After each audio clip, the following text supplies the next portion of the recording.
Hello and welcome to episode 85 of the Talking Wednesday podcast. Dex and Jake, hoping this podcast finds you well as always. A little bit different. You might hear me through headset audio and not my usual high standards. It's because I am I'm currently lying in bed, feeling sorry for myself, not too well, doing the podcast. But we never drop an episode if we can avoid it. So the episodes we have dropped have been unavoidable, as you can see. And I was like, do I hand this one over to Scrappy and Jake? But we're giving it a go today. But I will say, as we always start the podcasts, how's your week been, Jake? How are you, my friend? I'm not too bad. It's been a week of just getting some stuff sorted around the house, and nothing really eventful, which has been quite nice. But it's been tiring because I've been trying to sort things out. But touch wood, everything goes a little bit better. Had a bit of a bad day Friday, Saturday, just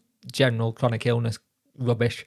So sorted that out. But yeah, good day, good week. Well, it's hopefully be a better week this week, and I can chill out and play a lot of FIFA. How's your week been apart from now being ill?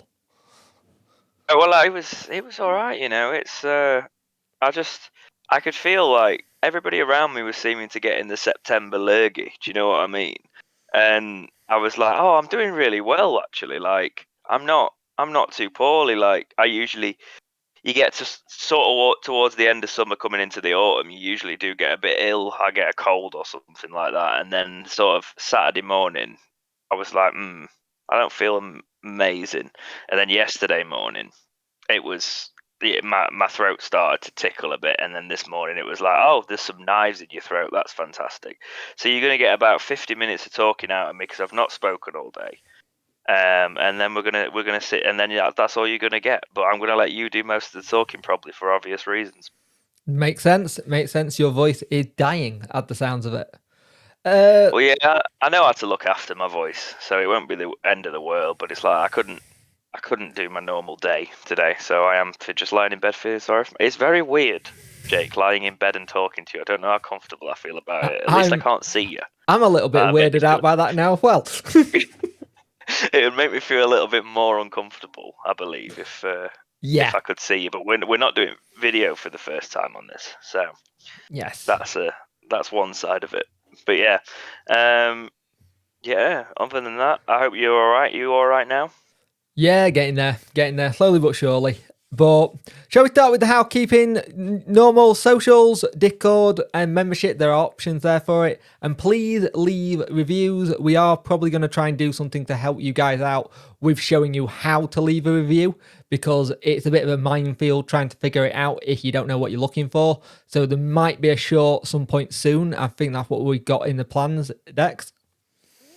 Yeah, we'll do something. We'll do something to help out on that front. Yeah. Because the reviews, I know some people have been asking how to leave them, so we will look into that for you, into showing you how to do a quick little instructional one. Housekeeping on my end really is the next episode might be live, because if I can make it line up and do a Plymouth Dexterity watch, if there's a big thing with the if the Plymouth game is going to be televised, because obviously it was originally a 3 p.m, but I don't know if they still put the rescheduled ones. I don't know if they put them on iFollow in the same way. So if they do, I'll do a Dexterity watch the day you're watching the next podcast, actually. So ignore me on that. But no, you're not, because this is how my brain's working today, Jake. It'll be a Dexterity watch that goes into a Talking Wednesday podcast, basically. Yep. Like the old podcast post shows, we're going to try and bring a couple of the live ones back. So basically, if the podcast isn't on our audio feeds on the Tuesday morning next week, realize that is because it will be going live on YouTube Tuesday night after the Plymouth game, and then the following Wednesday morning it should be up on audio, listeners, just so you don't think we've forgot you. Yeah, we'll make sure we put a tweet out and put it all in the Discord just to remind people what's going on for that one. And it'll be interesting to see how that goes, and going back to the old format that originated to start doing the Talking Wednesday, it'll be good. Yeah, well, obviously the community topics at the end, we've not done them for a couple of weeks, and I can't see us doing them today purely because we'll try and keep this one shorter and sweeter. However, that will be a case of we will take your comments live on air that sort of thing, live on air. Wow. Wow, We're that not was. even on air. We're not on radio waves, are we? I mean, No. technically the Wi-Fi's flying across the air, isn't it? But In the scheme of things, we are technically on air as in terms of a live show, so we'll put it that way. yeah, So- we'll take the community topics at the end. As we'll be doing a normal show, and we'll be ignoring people, and they'll go, "Why are they ignoring me? I'm not sticking around." And then we'll have nobody left at the end of the podcast. But then we will open the floor to community topics. And then we'll turn around and go, "Hey, remember to leave a review," when we turn around and said, "We're ignoring you." Yeah, pretty much. But yeah, let's get into the football a bit earlier than our usual ramble. Yeah. Yeah, you need to. You were all let off the hook today from our ramble. Unfortunately, though, we've got to start it with the matches played. And I say unfortunately because you might be like, "What are you talking about, James? We just played a great one." But unfortunately, since we last spoke, we did play Burton in the Pizza Cup, and we've probably got to talk about that one, haven't we, Jake? Go ahead. Sadly, yeah, we do, and I really don't want to because it was a horrible game and £10 worse off because I couldn't get to that one. But this game was interesting because you're thinking, we're playing Burton, the bottom of our league, let's go for it. And who goes and scored the first goal? Sam Sodding Winnell. It was on the Sodding cards. But the nice thing about this, Wilkes did start the game. And he got a goal, which was really good to see us getting into that position where we can actually see what he's about now. And it got it back. That was the goal that got us back into it because they did go again on the 17th minute. And it wasn't a great performance, but you saw a bit of life and we did get it to 2-2 with Patterson getting a goal. Big P himself, he getting in with the goals at the minute. But then there was a really poor tackle by Iorfa. It was just clumsy. It was just clumsy in the box, and it gave away with a penalty. And that was game. We really didn't come back into it. We brought Barry Bannon on for like 10 minutes to try and do something, and it's the most that you saw out of the entire game pretty much. Wilkes had a good one, but there wasn't many people you could have actually turned around and said who were making a claim to get in that team because it was like it would look like life sucking events in that game where you're thinking you want the shirt in the main team and you're not going to get it. You're going to perform like this, where you could get the shirt because this is a game to test it. It doesn't mean we are bottom of the group stages, but it does also mean we can knock the competition on the head very quickly. Yeah, I hate this competition. I was so worried going after it because I was like, it always usually gives us a dip. We don't really put anything out in the Pizza Cup. We half-arse it. And then the league game comes around, and it's just completely got rid of any sort of momentum. But this time it was sort of more of a case of let's just bury that Pizza Cup. And I'm not even gonna lie, for the first time in a long time, I didn't even watch it, Jake. Yeah, I don't blame you. I was like, I'm done with the Pizza Cup, and I was just watching. I've obviously watched it back for what we do with the heart, any goals, things like that. And yes, questionable defending we need to talk about. Obviously, I think we're going to talk about that later on. But it was just why does this competition exist with the Premier League teams and all that? It'd be a lovely day out at Wembley, but I'm just bored of it now. Do we only have to do it once more? Is there only 3 games in the group stage? I believe so. I think we've just got to play Leicester now, and then it'll be done. Cool. And just get them out of the way. Can we even get out of the group now? No, we're bottom. So we can't get out of the group? No. Amazing. So just don't put any of our first teamers in it and just have a run out. Yeah, pretty much. Oh, there's a rule though, isn't there? We're not allowed to put a stupidly weakened team in there or something because it would take away from the credibility of the cup. That's the one. You can't put a weakened team because I can't remember which team that did it, but they put a weakened team in a couple of years ago and they were like, that's not fair. And it's like, okay, you can't do that anymore. Even if you look at the stats on this game, though, we still had 17 shots, 5 on target to their 9 shots, 4 on target. It's just we had 69% possession, and usually I'd say nice there, but it wasn't, was it? Passed them off the park, 520 passes to 235. Just wasn't the story of the game.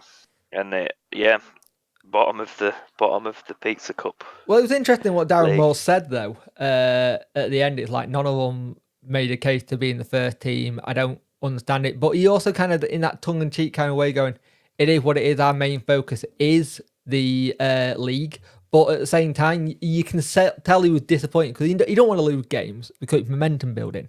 And this is one of the things where in this game, people are like, "Oh, this is like." Before we're like saying, right, Dawson will be in, he'll have a good in, and then we won't have to pick Stockdale. And I don't get this thing with Stockdale. It doesn't work playing out from the back sometimes, and Darren Moore's addressed this last week in a press conference saying that statistically it does work, we just need to improve on it. But Dawson didn't really fill up with any kind of hope that he could be stepping up anytime soon. It wasn't like it was good to see Wilkes get on the score sheet and Patterson getting a goal and things like that. I don't think the attacking end was our real problem there. It just shows that we've seen it in the league though. The defence has been the question all times, with certain things. But we're talking about momentum building and sort of bouncing back from that. Was the Wycombe game on Saturday, Jake? So talk us through that one. A very fast start by Wednesday, and excellent bowling by Marvin Johnson. Marvin Johnson had his best game in a Wednesday shirt in a long time. Whipped the ball in, the defender put it in the back of his own net. Michael Smith was there for the tap in if it was going to fall for him. So that's not really an issue there either. Interesting that Byers didn't play this game. He got a knock on his foot. But Will Vokes stepped up and best game he's had for us. Controlled the midfield. Looked absolutely solid. I was really impressed with how he played. Their first goal to equalise 10 minutes later, not great, but the player that Reece James is trying to mark is just doing tricks galore, and he put him on his backside. And then when we went to defend it, we were doing slip and slide, gating stuff in the middle of the box. No one could stand on the feet to block it, and you don't leave Sam Vokes even, as a free man in a penalty area. It's just not what you do. But we didn't crumble. We started to look really, really good. And the interesting thing about this game is how well we played.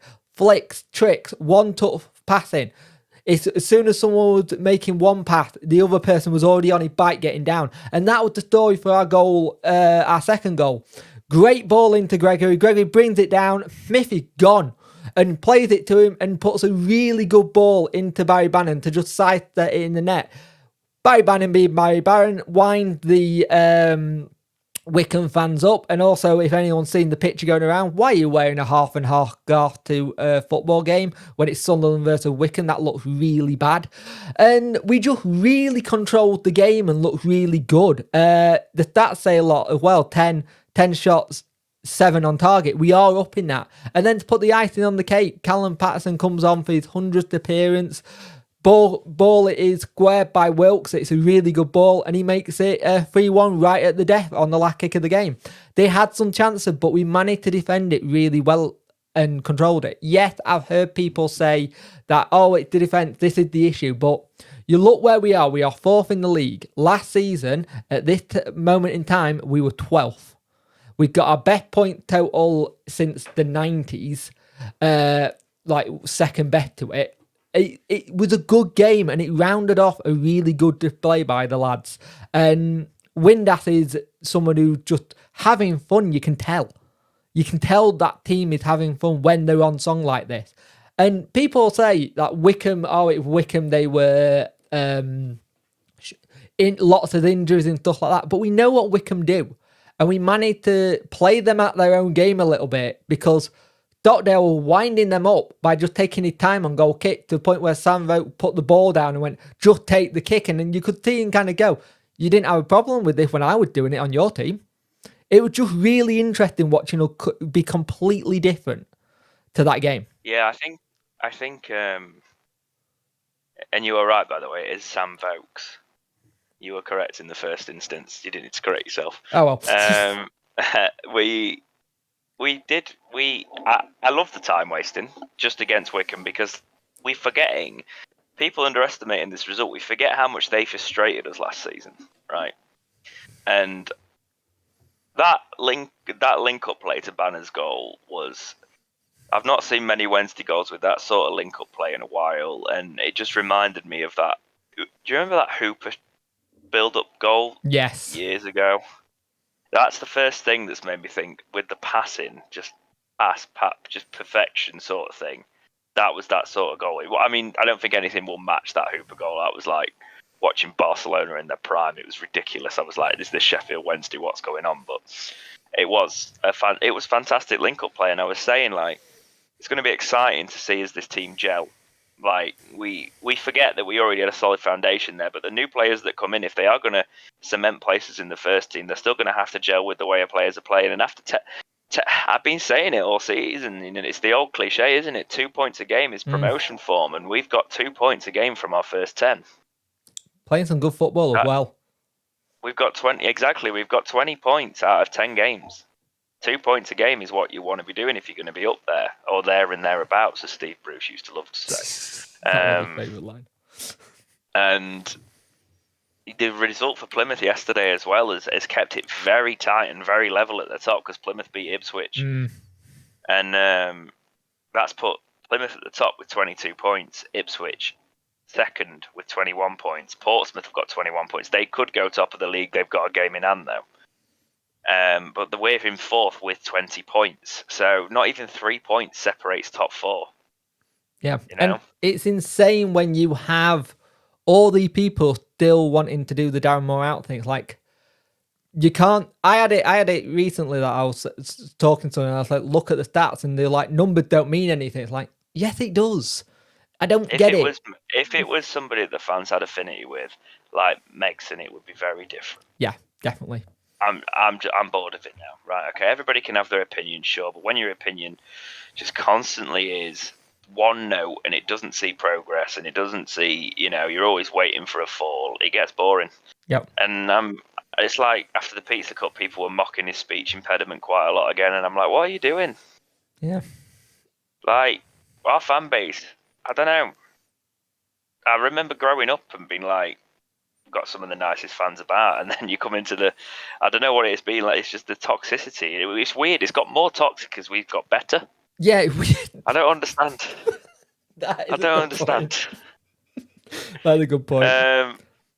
But anyway, just be nice to people, right? Yeah. Guys?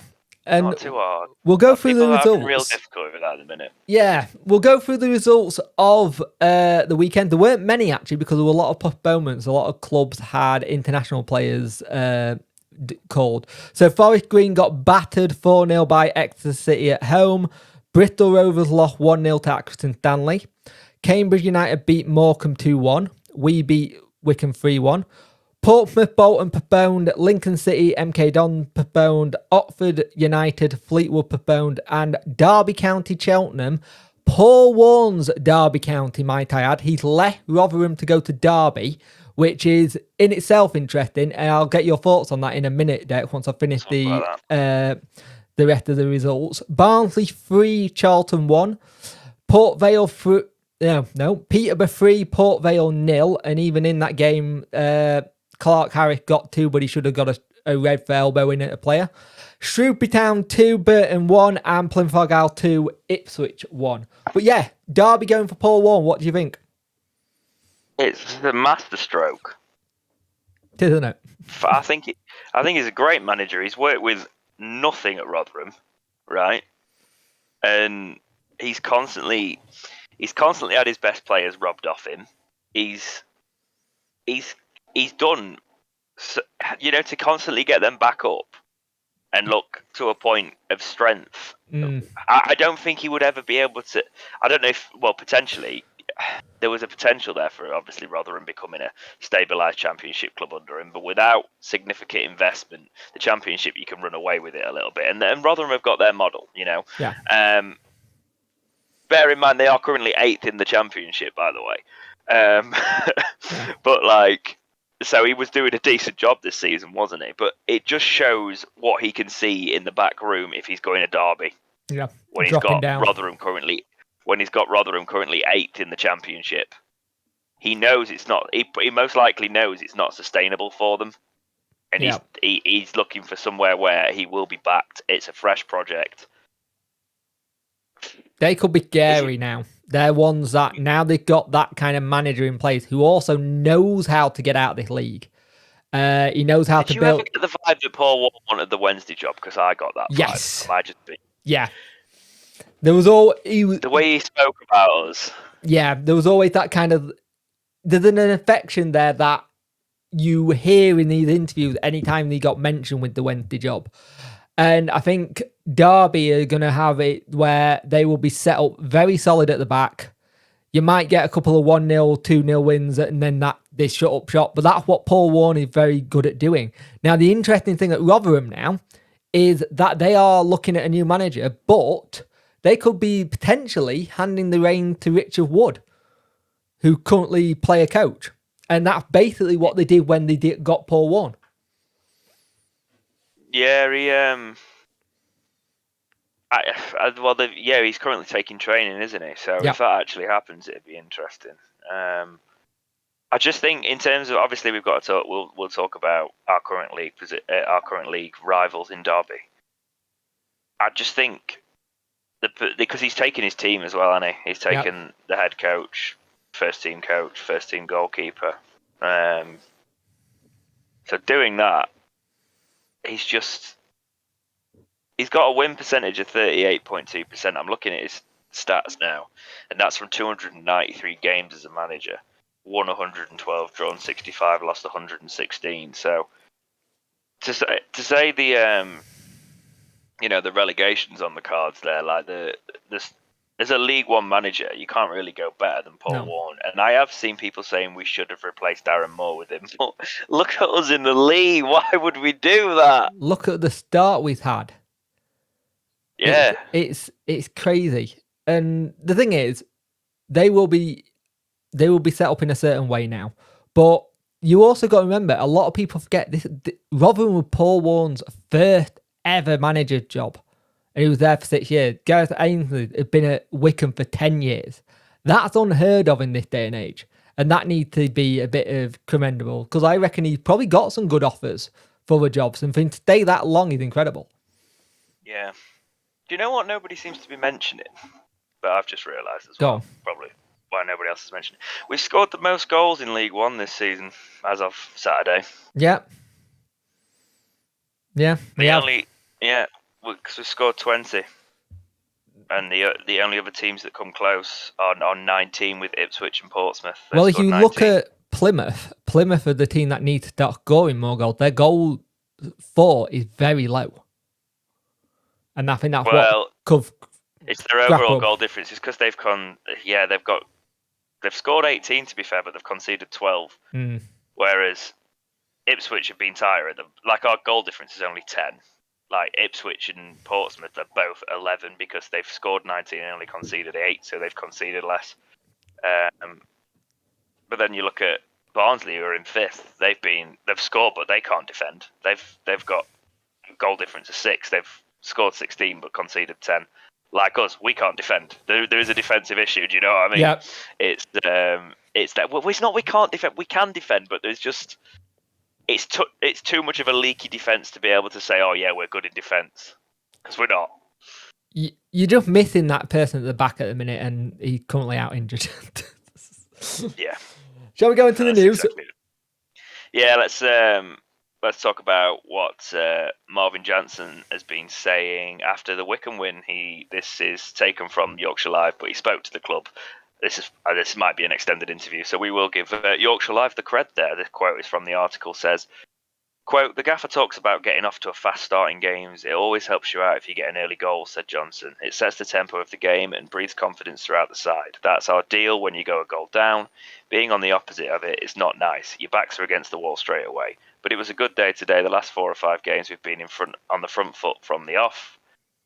We knew that coming today, Wycombe style of play, it was just going to be how we dealt with it. We went underneath and we gave into what they wanted. We just kept them from kicking it further back to keep our box clear. There were times we had to do some emergency defending, but there were a few good clearances in there too. As you can see from last season through promotions and playoffs, they're not an easy side to play against, especially knowing we like to play. they're here to put us off our game, and they can get results purely through their set plays and the players they have, end quote. So obviously a little bit of a dig at the fact that we like to play football and Wycombe don't there from Marvin Johnson's perspective. But we were ready for that against Wycombe. And what are your thoughts on his tactical thoughts after the match and how we're setting up? I thought it was quite clever because Darren Moore doesn't set a team to play out the same way each team. It's what very much called in, and I said it before on the podcast, in American football, it's called situational football, where you play to what the situation is, so you play for that team. The thing is with this one, with this game, I think Ben Hennigan had 12 aerial duels won, and that shows you how much of a unit he is at the back and very helpful. And it helps us when you've got that kind of player who can just defend. And we know what they do. We all know Wycombe's approach: you get a goal and then defend it. Now, because they had to come back into it, I think they struggled a little bit to try and get their rhythm, because the great thing about going 1-0 up early doors, thanks to that Marvin Johnson cross, is it took them well out of their comfort zone and well out of what they're used to. So with them going 1-0 down, they had to do a completely different game plan, and it wasn't them. And the nice thing is that Johnson had a very good game, and it's really weird because people keep turning around and talking about the manager and stuff, but you don't hear anything from the players. The players all back this bloke, and they've all got his support, because I think there is, like Darren Moore said, there's an open door policy at the club. So if you want to go talk to him, you just go let yourselves in and go have a word. And I think that's what this team has needed for a long time. Yeah. Did you see on Twitter, like when he was being interviewed, and somebody quoted about how his facial expression changed when he talked about the criticism? And a lot of people were giving the tweeter of that some stick, and if people even in the comments there were going, "This player is just not very good, though, is he?" And I'm like, "No. Why do we do this? Yeah. Why do we do this?" You can see, and fair play to Joe Cran. It was an okay question to ask. It's nothing on what Joe Cran asked. No, it's what you are. It's what you asking it. But you could tell he went from being really high up and happy about the game and getting the win, and he just dropped. It's because it's true, though. We batter our own players. Yeah. I know that there's a thing of having high standards. Sheffield Wednesday fans in League One, with the team we have, we should have high standards, and we should hold those high standards high. That's fine. What we shouldn't be doing is living existing. We should be battering every team 4 and 5-0, and if players aren't having like world-class performances every single week, we shouldn't be getting on their back constantly. We should actually do what, each fan's entitled to support a team however they want to support a team, but actually getting behind the players and realising that, we're probably not always going to boss the league, even though we are only 2 points off top. Just saying, right? Doesn't always mean we don't always have to be the negative fan base, because we've got Bannon who loves this club and that, but you end up with players that don't have that connection with that fan base because they just get battered, and then we wonder why there's no real emotion when they leave. And we're like, why hasn't there been that connection there? Because you have battered them until they had a good season, and then you change your tune when they had a really, really good season, and then they sold off. It goes both ways. You've got to show the loyalty and the backing of the player. Like I've said this season, Marvin Johnson's defensive work has not been up to scratch, but he's a good player, and we've made the odd tongue-in-cheek comment about like how you do during these situations when a player's out of form. It's no, and I'm not saying, by the way, that we should. Marvin Johnson shouldn't have been criticised, and that look, we've made him feel bad, that sort of thing. I'm just talking about the constant battering and the fact that it probably didn't need to be said in reply to a tweet that was talking about his demeanour changing, being like, "Oh, well, he's a terrible player anyway." Like, what are we doing? Yeah, but that's just doubling down after a positive, and I'm just. But I don't know. I just think it's unnecessary sometimes. I wonder if that's actually been something that has stopped us from getting certain players, because they've seen that kind of toxic atmosphere on social media. And the thing is, the difference is between, say, Josh Windass or Marvin Johnson, right? Marvin Johnson, texted. Josh Windass, probably tongue-in-cheek, goes, yeah, well, there's some idiots that talk rubbish, didn't there? To the interviewer. It's different personality because you don't see Marvin Johnson being a big personality anyway. Does that make sense? I don't know. It might be. Yeah. You never know. Yep. So there's bits about Jack Hunt. So talking to the Examiner, Moore was talking about Jack Hunt, and he said the following quote: "He has come back from the virus he had in his match minutes. I thought Hunt's display was slow, but he grew into the game." He was talking. Which match was he talking about? Burton. It was Burton, wasn't it? I didn't think it was Wycombe. The minutes will have done him good. When you have a virus that he's had, I can probably understand why his game was slow in patches. He got into the team and just started to get going when he came down with illness. It was a real serious one. He had antibiotics for every 10 days. We have to build up his strength again. I left him on for 90 minutes because he looked like he needed it, even though he blew up after around 70 minutes. I still wanted to push him and get those further minutes in his legs. End quote. So it's worth mentioning this because people have questioned, like, where's Hunt been? What's the situation? Oh, it's a virus. What's going on? But it shows that he had quite a serious thing that needed treating with antibiotics. So it's going to take him, because that will take it from someone who has been ill recently and needed antibiotics as well. It batters your fitness for quite a while. It takes a while to get you back up to speed. So yeah, And all Darren probably can understand that for him with what he went through. Yeah, exactly. It's if it's a really bad virus, it takes a while to get over it, and then you actually need to recover from it. It'll take him a while. I wouldn't want to go and run like for 90 minutes now. No. I can barely we don't need to talk about my level of fitness at the minute. It's embarrassing, but we'll get there. Well, you're currently doing a podcast lying down, so that says about all we need to say. Yeah, all right. Fair play. But yeah, there's also been the Examiner have been churning out the headlines this week, haven't they? Yes. Reece James has been talking a little bit about his relationship with Darren Moore, about his time at Doncaster, and he says the following quote: "The belief he can give you as a player is massive." He said, "For me, I worked with him at Doncaster, and he was great in the way I recovered to have one of the best seasons in my career. A lot of that came from the development he did in the season, in the way he wanted us to play as a team. It was enjoyable to play him. At times this season, we have played some unbelievable football. I think that only things can get better as the team click more and the more work we do on it." End quote. Now, I wanted to include that in there because all the people who say things about Darren Moore, it just emphasises what we've been saying about the team spirit under him. And that whole developing his game and developing players, it's something that doesn't get enough praise for what Darren's done, especially to someone like who's a seasoned pro in Liam Palmer. Liam Palmer under Darren Moore have become absolutely superb. He can get a crossing now. He can get up and down that wing faster than anyone.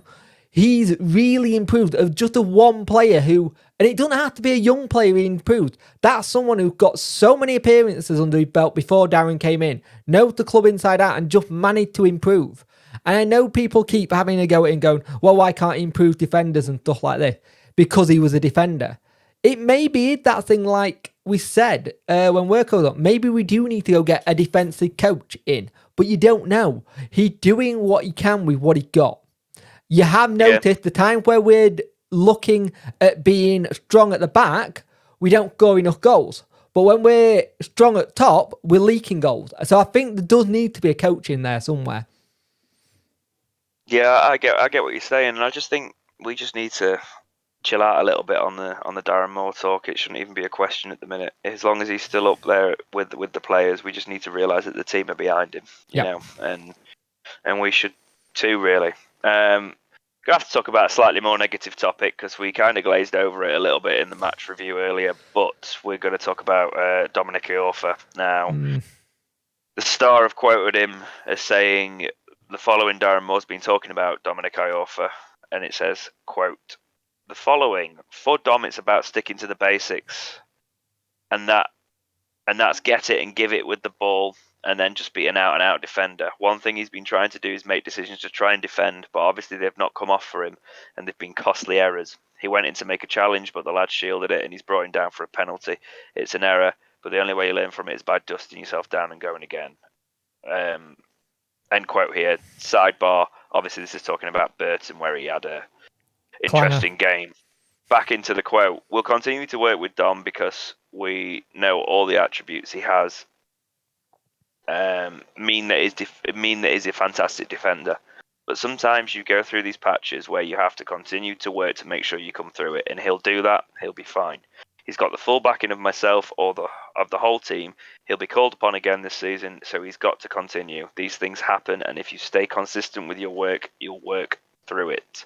End quote. Now, one thing I want to stay off the top, spin the positive, and I'll come back round to this point, is Dominic Iorfa has got class as a defender. Yep. And you like to think that players do not lose that. They do not lose their ability. They can just have severe declines in form. And I would say that Dominic Iorfa is going through one of those patches where his form is pretty much the lowest we've seen it. What's your take, Jake? I think this is a mixture of... I think this is a mental thing with Iorfa. I don't think it's a form of performance or anything like that. There's a part of me, when you see him play at the minute, it's not like he's scared, but that injury, I think that injury had more damage to him mentally than it did physically in terms of how he's coming back, because he's still strong, but there's the time where you're like, just get it away faster, and he keeps coming out trying to be that marauding centre back, which we like, and he's good at it, but he needs to just, like Darren said, keep it simple, but then don't overcomplicate it. Just get it to someone in front of him who can then control it, and then let him. I think he's thinking too much. Does that make sense? I think he's overthinking everything he does at the minute, and I think it's not helping him while him not playing in natural game. Yeah, I really like Iorfa. I remember just watching that relegation season, and obviously that was quite a close season to the team because we were watching it along on this channel. You know, every single match we were watching, and Iorfa was just an absolute baller. And I hope he can get that back with confidence. And it's sort of like, if he just reading the game and getting back into it, it might be one of those things he's just got to play his way out of. And luckily for him, he's going to have the chance, because of our defensive injuries, to play his way out of it. Yeah, it's that thing where with Iorfa, and I've seen a lot of people go, we should have sold him when we did, and we could say that about any player that we've had over the last couple of seasons where we haven't sold him quickly. Then people turn around and go, we shouldn't have sold him when we did as well. Yeah, so there's exactly. That other side of that there. Exactly. Yeah. And it's that situation where if he can get his head right and just go back to being Iorfa old, and sometimes it's as simple as someone getting a sports psychologist in with him, which we now know we have, and go, this is where you were good. Where's this player gone? And just what footage of what he was doing, which was simple. It may be a case of that's how you do it. And he doesn't seem to go into the tackles as heavy as he did, because I still think it's getting himself to the point where he goes, you know what, I can make this tackle without being out for months now. Like, you need to have a little bit of Sam Hutchinson mentality and go, sod it, we're going to go for it. Yeah, well, I don't want to dwell on it too much. We'll see how he performs over the next couple of weeks, and we'll revisit this one. Because there's a lot we could say, but again, I've just been talking about not hammering on players too much, but he just needs to get that confidence and form back. And if he can, he's got the class. We've seen it before. Yep, definitely. Yeah. Last news article today before we get into what's upcoming for Wednesday. Wednesday, bringing Esports to Hillsborough. That time. Weirdly enough, this might be really weird for somebody who does a FIFA channel. I'm not massively into esports. Are you not? That's really weird to say. I'm not. I think it's. I will say I think it's a great thing for the club to be doing. You get a new audience this way. Yeah. And it's. Jake can't have watched the video for them because they did a light show when they introduced it, so that'll be fantastic. Yeah, probably best not to watch that one, Jake. But the basically they've been.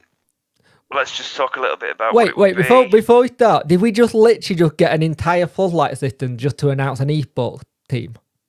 Probably. No, I No. think it's just the first use of it, Yeah. really, isn't it? I will say the interesting thing that was talking about this guy Rob, who's the sports project lead, I believe. Yes. It's another it's another one we've taken from Rotherham. Yeah, they're setting it up. They're setting it up here, and there's a line in there that says, "If you're a Wednesdayite with a passion for gaming, play FIFA Pro clubs, and interested in representing your club, we want to hear from you." I mean, I am fantastic at FIFA, lads. So just saying, no, I'm very average at FIFA, but yeah, good things in there for representing the club and esports. I will just say, however, please put some shine on the people who've been representing the club for the past 4 or 5 years with the Sheffield Wednesday career mode when nobody else was doing one, and got the actual views on the club and did all that and things like that. Not talking directly to the esports team here, I'm talking to the club. Actually recognise what you already had there. But yeah, by the way, side note, FIFA 23 career mode, probably out by the time. Probably out just after this podcast, actually, because I'll probably drop it. Depending on, I'll probably drop it tonight. So stick around, watch the first episode of the Sheffield Wednesday career mode. But yeah, esports at Hillsborough. If it grows the fan base, as long as it doesn't bring any more arses into the fan base, which there can be from bits of crossover. Anything to grow the brand is a good thing. If it means more money for Wednesday, if it means more exposure for Wednesday, it's a good thing. Right. Sheffield Wednesday playing Port Vale on Saturday. Now, the way this looks is they last played Peterborough United and lost 3-0, and they are 15th in League One with 12 points. They are currently sitting on a home record of 2-2-1 with 8 points, and an away record with 1-1-3 with 4 points. So, their best performance is coming at home, and obviously we will be playing them at their home ground. But it's not the worst because they've only got 8 points there. They've only lost once there, though, so they might hold us out to a draw. What are you thinking on Port Vale, Jake? Port Vale started quite well considering they just come in. They can be very happy with how they've performed so far. I think if we go there with the mentality of score as many as we can, like we kind of have at home, and just tighten up a bit, I reckon we could win this about 2-1. But I think it'll be a scrappy 2-1. But this could be the perfect game where you turn around to Wilkes and go, "You're starting, kid. You're going to start this game because we need someone to go and attack them and just go at them because you've got the likes of Mighton and Wilkes who need to think." And this could be the one of those games where he might go with two wingers, a Windass behind Smith, or Gregory and Smith playing that kind of behind each other and playing that way. This could be a really good way of using our pace to our advantage. Because if we were a FIFA team, we are a pacey team. We are a very pacey team with a lot of potential there. And I reckon there's a way of us getting all 3 points and being happy with it.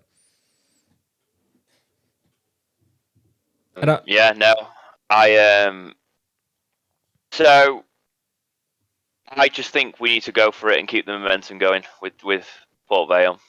Yeah, definitely. Excuse my hesitance there. I realise we've not put Plymouth in the dock, but I've just done it. So we have the next match after Port Vale. We've got Plymouth. Now this is they're currently league leaders even in League One. So a team to look out for. We'll be playing them. Keep an eye out for a dexterity watch if there's one available. We can watch this one together. But how are you feeling about playing? I ain't looking forward to playing them. They're very good at home. We don't have a good record against them. The last time we played them at home, at their place, we lost 3-0 and 3-1. Or it might have been 3-0 again when we did the FA Cup last season. I saw them play Ipswich on Saturday. They looked very, very good. I'm scared about this game. I'm not going to lie. This could be one of those games where we're coming up against a team that's actually quite good and we have to see where we actually are at. So they've got some goal scorers across the team. They've got a midfielder in Morgan Whittaker who scored 4. Niall Ennis has scored 3. Cosgrove plays for them, obviously. He scored 2. They've got Azaz, who scored 3 for them, Ryan Hardy, who scored 3 for them, and they've got Mumba, who has scored 2 for them. So keep an eye out for those players. If they can get a goal for Plymouth, they will be definitely trying to do so. It's quite funny. I was watching that match with Sophie, and she was like, "Why is it always Plymouth?" She's like, "Whenever it comes to League One, it's always because we've played Plymouth so many times." She was like, "I swear to God, whenever we're watching the Premier League, it's always the Bubbles and it's always West Ham, and when we're watching League One, it's always Plymouth when it's not Wednesday." And I'm like, "You're very, it's very accurate. She's very not wrong. Because for some reason, West Ham are always on when I'm watching the Premier League. They're all it's always their matches that end up being the ones that I can get to watch, and then Plymouth in League One. But yes, their home record is perfect. Yep. Could be what we need. It could be what we need, though. The challenge to go. This is a big challenge. But the thing is, for us, it's that sodding journey to get there. Exactly. There's 5 wins in 5 at home, right? It's the toughest test. I don't care what anybody says. This is the toughest test of the season. Yeah. Going to a place that is unbeaten, because I think their next match is Wycombe. It might not be, actually. Let's have a look. No, again, they're away. So the match against Wycombe on Saturday doesn't really matter. We are their next home game, and we are the only ones that can try and put a dent in their unbeaten record at home. And we need to, because they're up and around the top at the moment. So if we can actually beat them, it'll be a big statement of where we are at. That's exactly it. But yeah, let's see how we get on with those couple. I think that's it for this episode of the Talking Wednesday podcast, though, Jake. You got anything to add? Just get better, mate. Just get better, and nobody else get the cold, lurgy thing that's coming around, because we've already had it in our household. It's horrible. It's the time of year, and it's getting colder, so wrap up warm. Indeed, it is. Yeah, I'm going to go and rest my voice now, because it sounds a bit warmer, but it also is a little bit rough. So I'm going to not talk for the next couple of hours, and I'll catch you all in the episode of the FIFA, because hopefully I'm better and can film the FIFA career mode, and even if I'm dying, I'll still do it. So I've got another day to do that commitment, because we're doing this late night Monday. So hopefully I'll sleep this off, and we'll be fine, won't we, Jake? Yep. Tomorrow. But anyway, that is all I've got for this episode of the Talking Wednesday podcast. Take care, and we will see you in the next episode of Talking Wednesday. See ya.